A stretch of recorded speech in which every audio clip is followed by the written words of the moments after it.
उसके ढेर में हाथ डाला तो एक बहुत ही पुराना बिस्तर वाला सांप बैठा हुआ था। वो सांप सुधाकर को और जैसे सांप ने डसा वो पछाड़ खा के जमीन पे गिर गया। कुछ देर बाद वो फिर उठता है, याद करता है कि मेरी श्यामा मेरा इंतजार कर रही होगी, मेरा बेटा मेरा इंतजार कर रहा होगा। आज जैसे आगे बढ़ना चाहता है तो वो सांप उसके पैर में फिर लिपट जाता है। उसने सांप को झटक दिया, कुल्हाड़ी से काट दिया और जैसे आगे बढ़ना चाहा नहीं बढ़ पाया, उसी जगह पे गिर गया।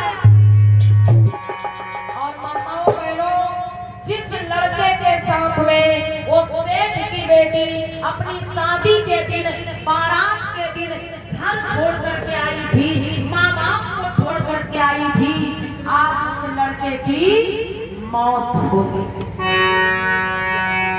उस लड़के की मृत्यु हो गई और उधर श्यामा को प्रसव पीड़ा हो रही है। बच्चे को जन्म देने का समय नजदीक है। अब वो इंतजार कर रही है कि मेरा सुधाकर आया क्यों नहीं। धीरे धीरे शाम हो गई और धीरे धीरे आधी रात बीत गई। आधी रात के बीच में उस श्यामा ने एक बेटा को जन्म दिया। माताओं बहनों, बच्चे के जन्म के बाद में जो नाड़ा काटा जाता है वो नहीं कटता है, कैसे पत्थर की चोट से काटती है। अब सोचो कितनी दुर्दशा हो रही है उस लड़की की। जैसे तैसे अपने आप को संभाला, बच्चे को संभाला और जब सुबह हुई तो श्यामा बहुत डरी है कि मेरा सुधाकर वापस आया क्यों नहीं। आज वो सुधाकर को ढूंढने के लिए चली। जो रात में बच्चे का जन्म हुआ उसको गोदी में लिया। 3 साल का जो बच्चा उसकी उंगली पकड़ी और चल पड़ी है। आगे जिधर सुधाकर गया हुआ था, कष्टों में गुजरी रात सुनो कि नई सुबह फिर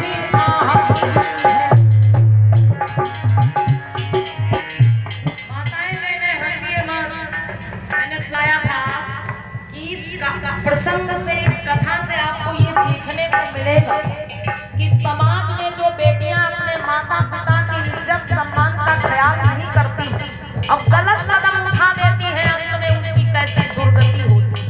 अब देखो ये लड़की जिस लड़के के साथ में अपनी बारात के दिन घर छोड़ के आई, अपने माता पिता के बारे में नहीं सोचा कि मेरे माता पिता रिश्तेदारों को, बारातियों को क्या जवाब दें। आज वो जिसके साथ में आई उस लड़का की सांप के डसने से मौत हो चुकी और इधर 2 बच्चे भी उसके साथ में हैं। अब वो क्या करेगी, आगे बढ़ती जा रही है, ढूंढ रही है कि मेरा सुधाकर कहाँ गया आखिर।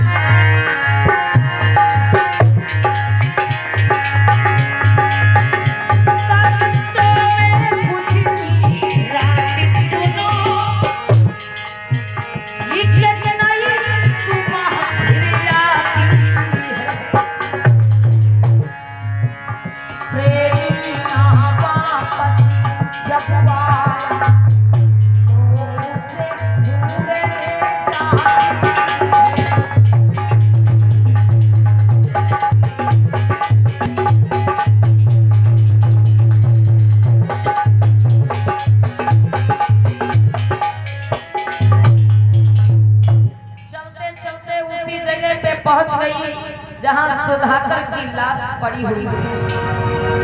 जैसे सुधाकर को देखा, हाथ लगाया, मरद पाया है, जोर से चिल्लाया, अरे सुधाकर उठो, सुधाकर ये क्या हुआ तुम्हें, सुधाकर उठो, उठो सुधाकर उठो।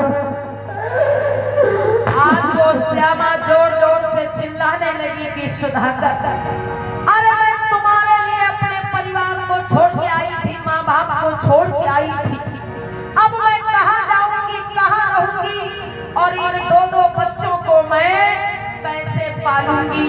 आज वो बिलख बिलख के रो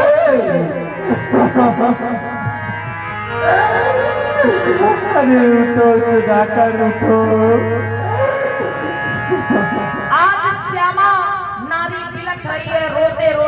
सुबह से दोपहर हो गई, कोई उसको समझाने वाला नहीं है। जंगल में कौन बैठा है समझाने वाला? बस यही कह रही है कि मैं किसके सहारे रहूंगी, मैं किसके सहारे जीऊंगी। माताओं बहनों, उसका जो 4 साल का बेटा था, बेटा को भूख लगती है, वो अपनी माँ से रोटी मांगता है, क्योंकि बच्चों को क्या पता दुख क्या होगा। अब उस बच्चे ने जब माँ से रोटी मांगी तो वो बच्चा, श्यामा अपने बच्चे की ओर देखती थी, फिर छोटे बच्चे की ओर देखती है, तो थोड़ा धैर्य धारण करती कि जो होना था वो तो हो गया, अरे अब मैं अपने बच्चों के सहारे अपना जीवन गुजार लूं, मैं अपने बच्चों के सहारे अपना जीवन गुजार लूंगी। और उसने क्या किया, उसी जंगल में सुधाकर का अंतिम संस्कार कर दिया है। उसी जंगल में जैसे तैसे सुधाकर का अंतिम संस्कार किया और फिर अपने बच्चों को लेकर के अपने माँ बाप के पास चली है। माताओं बहनों, अब उस लड़की को याद आई किसकी? माँ बाप। सोचती है माता पिता के पास चली जाऊंगी, उनसे माफी मांग लूंगी और उनके साथ रहकर अपने बच्चों को पाल लूंगी। माताओं बहनों, धीरे धीरे वो जंगल को पार कर गई। जंगल को पार करके एक नदी पड़ती थी। कभी आप श्रावस्ती जाइएगा, श्रावस्ती में आज भी वो नदी है। तो जब श्यामा अपने मायके से आई थी माताओं बहनों, तब वो नदी सूखी पड़ी थी, लेकिन आज जब वापस जा रही है, नदी तेज धारा में बह रही है। अब दो बच्चों को लेके नदियाँ कैसे पार करेगी? तो जो 4 साल का बेटा था उसको नदी के इस पार खड़ा कर दिया, और जो रात का जन्मा बच्चा था उसको धीरे धीरे जाती है नदी के उस पार घास फूस पे लिटा देती है। जैसे वापस लौटी है अपने बड़े बेटा को बुलाने के लिए, बीच नदी में पहुंची है, तब तक क्या देखा कि जहां पर उसका छोटा बच्चा लेटा हुआ है, वहीं पर एक गीध मड़रा रहा है। अब एक दिन का बच्चा मांस का एक टुकड़ा होता है। श्यामा ने देखा उसके छोटे बच्चे के पास गीध मड़रा रहा है।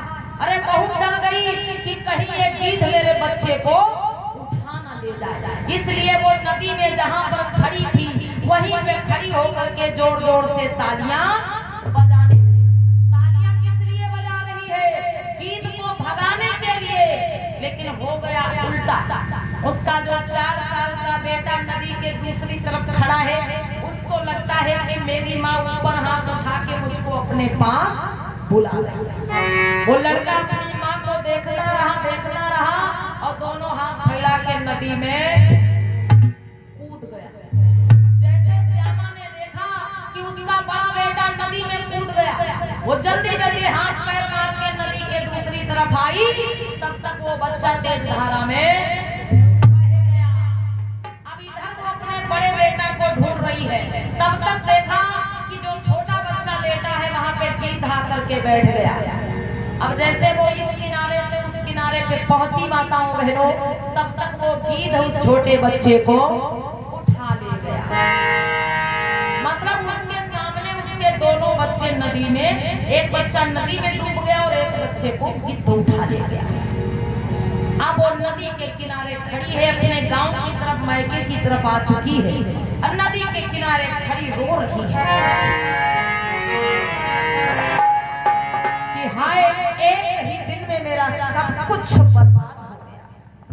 अरे एक ही दिन में सब कुछ बर्बाद हो गया। अब मैं क्या करूंगी, कहां जाऊंगी, कहां रहूंगी? तब तक माताओं बहनों, उस नदी पर एक बूढ़ा आदमी आ गया, और वो बूढ़ा व्यक्ति उस श्यामा के गांव का ही था। उसने श्यामा को पहचान लिया, बोला, अरे बेटी। हाँ बाबा। क्या तुम सेठ सुलोचन की बेटी श्यामा हो? हाँ बाबा। अरे बेटी, इतने सालों से तुम कहाँ रही? इतने सालों से तुम कहाँ थी? वापस क्यों नहीं आई? श्यामा ने रो रो करके अपनी पूरी कहानी बताई कि बाबा, मैं जिनके साथ में गई थी सुधाकर, उनकी भी सांप के डसने से मौत हो गई। मेरे दो बच्चे थे, इसी नदी पे मौत के मुंह में चले गए। मेरा पूरा परिवार उजड़ गया, मैं कुछ नहीं कर पाई। वो बूढ़ा आदमी कहता है, बिटिया अब क्या करोगी, कहाँ जाओगी, कहाँ रहोगी? तो श्यामा कहती है, अब मैं अपने माँ बाप के पास चली जाऊँ। अरे उनकी बेटी कहलाने के लायक तो नहीं रही, लेकिन उनसे माफी मांग लूंगी और उनकी सेवा करके अपना जीवन गुजार लूंगी। तो आज वो बूढ़ा व्यक्ति कहने लगा कि बेटी तुमने बहुत देर कर दी। अरे बाबा कैसी देर बाबा? तुमने बहुत देर कर दी बिटिया, तुम्हारे ऊपर दुख तो बहुत बड़ा है, लेकिन जो हुआ है वो छुपाए भी नहीं छुपता है। अरे बेटी, हाँ बाबा।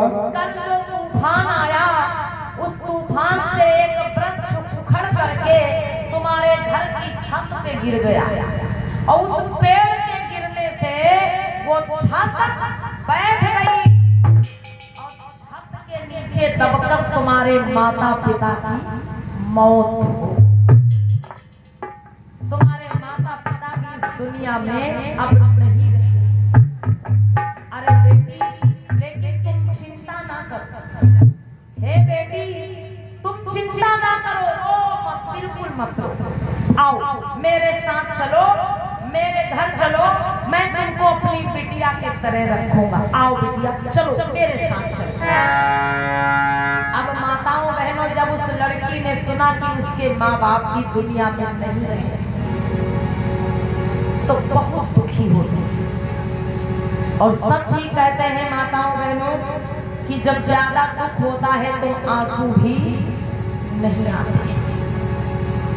अब वो लड़की सोच रही, सुधाकर भी इस दुनिया में नहीं रहा, मेरे बच्चे भी इस दुनिया में नहीं रहे और माता पिता भी दुनिया में नहीं। इस कथा का नाम है बहनों टूटते सहारे।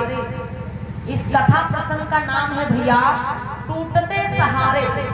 थोड़ी सी बात समझ लीजिए।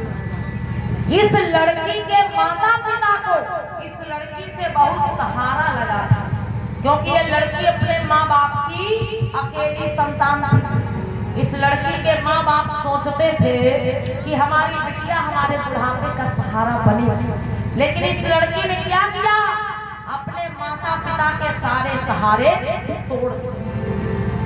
सहारा देने की बात छोड़ो, उनको समाज में सर उठा के चढ़ने के लायक भी नहीं छोड़ा, क्योंकि जिस लड़की की शादी थी, अपनी बारात के दिन ये घर छोड़ करके माली के बेटा के साथ में चली गई। तो इस लड़की ने अपने माँ बाप का सहारा तोड़ा, इसलिए कदम कदम पर इस लड़की के सारे सहारे टूटते चले गए। आज मेरे बंधु, वो लड़की जैसे खड़ी रह गई और ना रो रही है, ना हंस रही है, ना बोल रही है। कुछ देर सोचती रही और फिर क्या होता है।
दांतों से शरीर को काटने, आंखों से शरीर को नोचने लगी, बालों को नोचने लगी और देखते ही देखते उस लड़की ने अपने शरीर को लहूलुहान बना दिया।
घूमती रही भाई।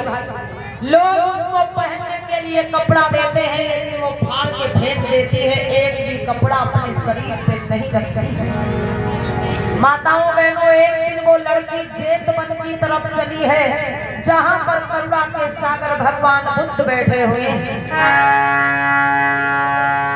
मंगल मूल अमंगल हारी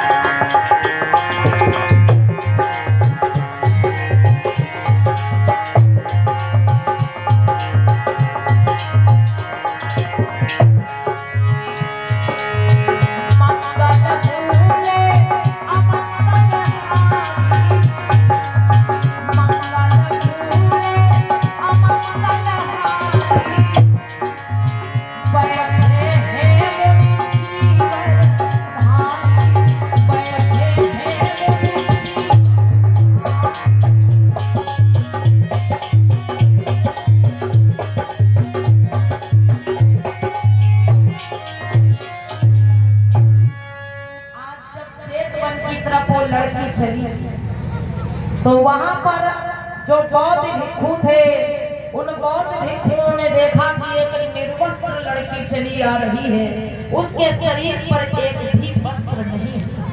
वो बौद्ध भिक्षु जोर जोर से आवाज लगाने लगे कि ऐ लड़की वापस लौट जा, ऐ लड़की वापस लौट जा यहाँ से।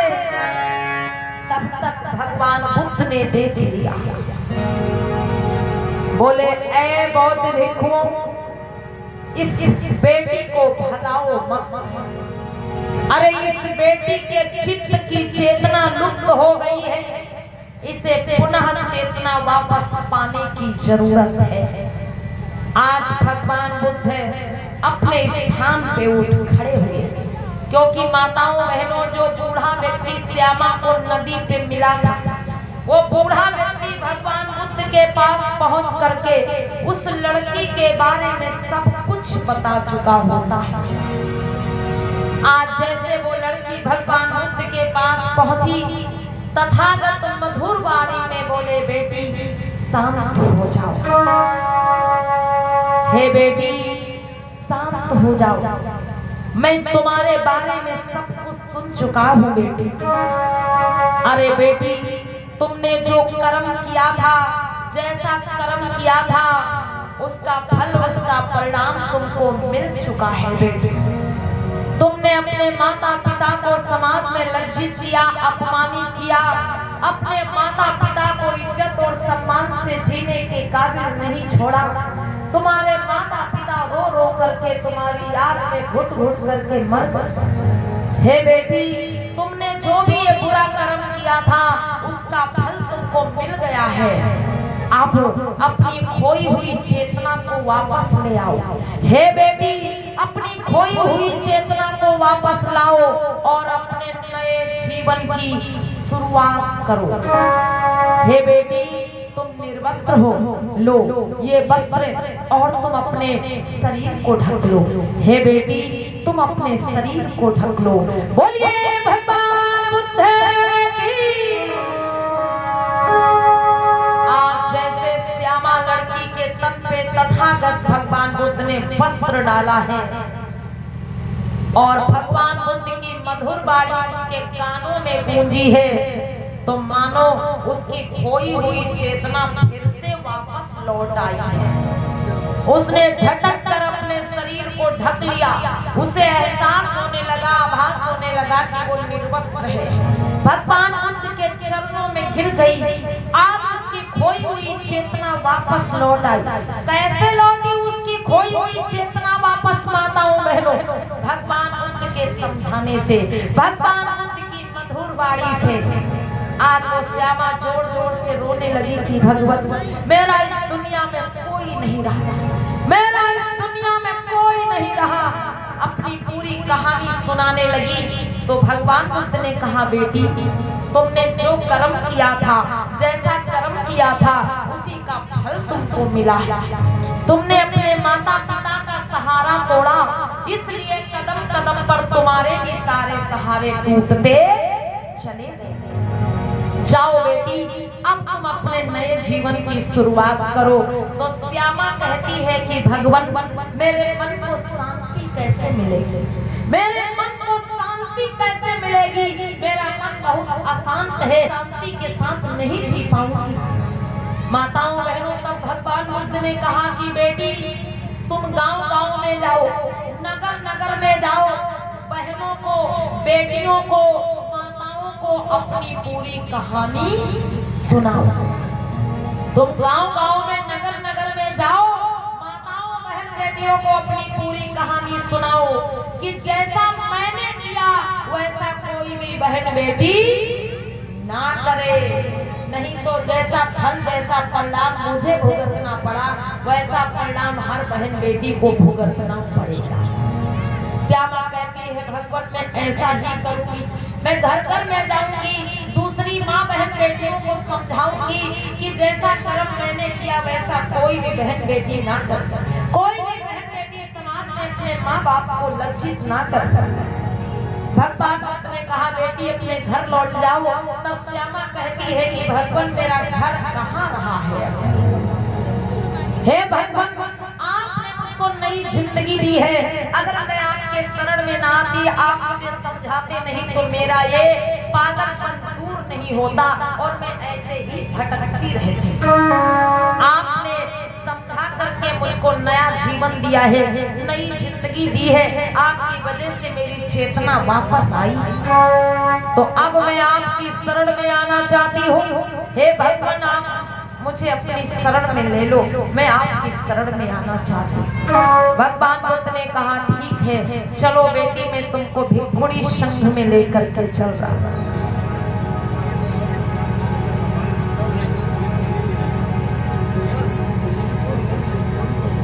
आज माताओं बहनों, वो लड़की भगवान बुद्ध की शरण में आ गई और क्या बन गई? बौद्ध भिक्षुणी बन गई, भंते बन गई। तब उसका नाम पड़ा भिक्षुणी पटाचारा।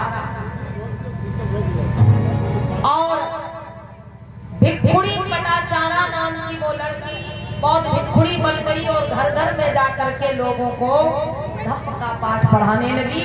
एक बार जोरदार आवाज में जयकारा लगाएं, बोलो भगवान बुद्ध की।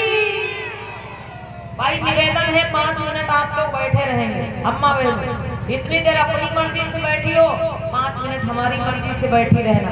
दादा लोगों से भी कहना है कि 5 मिनट आप बैठे रहिए, हाथ जोड़ के निवेदन है, ठीक है? कुछ हमारी बहनें भाई स्वागत करना चाहती हैं, वो लोग आ जाए और उसके बाद में वंदना करके आप लोग जाइएगा।